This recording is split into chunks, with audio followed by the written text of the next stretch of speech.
everyone, welcome to this week's Country of the Week. This week we are going to a beautiful country rich in history and some of the world's most recognisable landscapes. We're going to Egypt. Let's start with our fast facts. Fact number 1. Egypt is in northeast Africa. Fact number 2. Egyptians speak Arabic. That's the official language, although as ever, there are other languages spoken throughout Egypt. Fact number 3. The capital city of Egypt is called Cairo. And finally, fact number 4. The Egyptian flag looks like this. Okay, as many of you know, Egypt is famous for being home to one of the most popular ancient civilizations. It's also the place where the River Nile meets the Mediterranean Sea.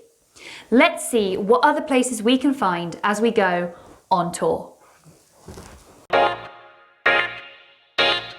Alright, we're going to start our tour in the far east of Egypt, in a city called Sharm el-Sheikh, which is on the coast of the Red Sea. Sharm is a very famous tourist destination. It's popular with tourists because it's got beautiful beaches, amazing scuba diving, and its own airport. But did you know, this city is also famous for being the place where lots of international peace talks have happened. As a result, it's sometimes nicknamed the City of Peace. Next, we're going to head to Egypt's Mediterranean coast, to the city of Alexandria.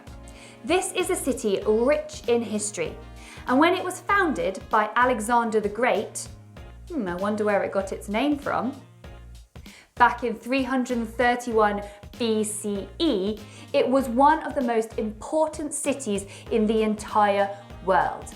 Many other leaders of Egypt have used Alexandria as their capital because of its excellent location on the edge of the Mediterranean. Unfortunately, a lot of historic buildings have been destroyed over the years in earthquakes. But if you go there today, you can still visit museums and ancient sites and learn a lot about Alexandria's history. Next, we will head inland and south a bit to the country's capital, Cairo. Cairo is a busy and bustling city that's famous for its markets, its ancient historic buildings, and of course, the River Nile.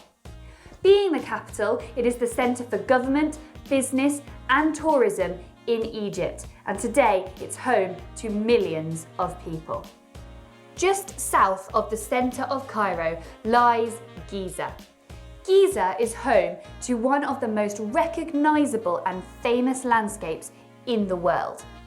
In this desert-like area, 3 former leaders, or pharaohs, of ancient Egypt were buried inside huge stone structures called pyramids. There are also some smaller pyramids dotted around the local landscape where the pharaohs' wives and families were also buried when they died. Today, this is incredibly popular with tourists because, well, let's face it, it's so recognisable. Most of Egypt's major towns and cities are located on either the sea coast or along the River Nile, and our next stop is no exception. We're going to head south down the Nile to the city of Luxor. Luxor used to be called Thebes, and to the ancient Egyptians it was a very important city, a centre of culture and politics. Today you can visit some of the ancient buildings, particularly tombs and temples that remain along the beautiful banks of the River Nile. Most of the western part of Egypt is covered by the northeasterly tip of the Sahara Desert. This part of the country is incredibly dry. It doesn't rain very much and there isn't very much water. Temperatures regularly go over 40 degrees Celsius. So it's no wonder then that not many people live here and it's mostly just empty desert. The only places in a desert that people tend to live is in an area called an oasis. Our final stop on our tour is an oasis in the northwest of Egypt.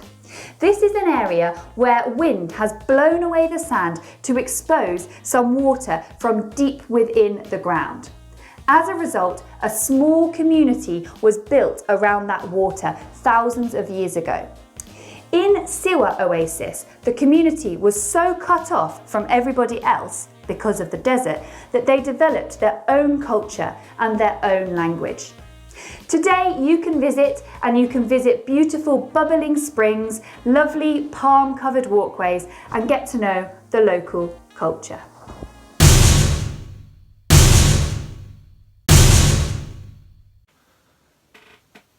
It's too long. What? I need it cut. Come on. That'll do. Hello everyone, Mr. Sawyer here. The history expert. And I am here this week to tell you the history of a country in 60 seconds or less. And this week the country is Egypt. Right, see, the history of Egypt goes back thousands of years. How am I supposed to do that in 60 seconds or less? Just do the history of ancient Egypt and not the rest. Okay, scary voice. I'll just do the history of ancient Egypt, that's fine.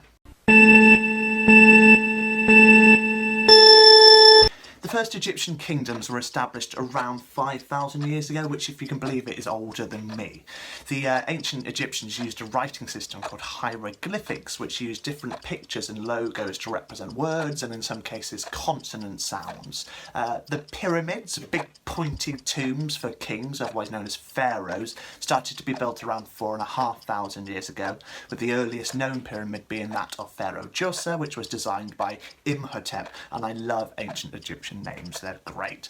The ancient Egyptians were mad into cats though, and they even went so far as to worship cats. Some enemy soldiers used to protect themselves with cats because they knew the Egyptians would never try and hurt those animals. The last Egyptian pharaoh was the infamous sister-murdering, brother-marrying Cleopatra VII, who died in suspicious circumstances when a snake bit her, and the Romans then took over Egypt. That's time up. That was my 60 seconds. I haven't even mentioned Tutankhamun or Alexander the Great or... Alright, well, see you next week, I guess.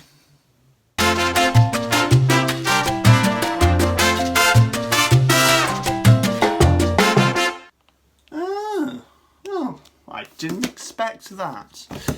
Thanks for watching this week's Country of the Week video. We've really enjoyed having you.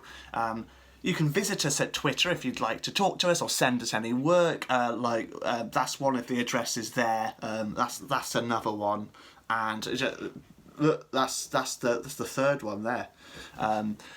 So we'll see you next week for Country of the Week. Yeah. Bye.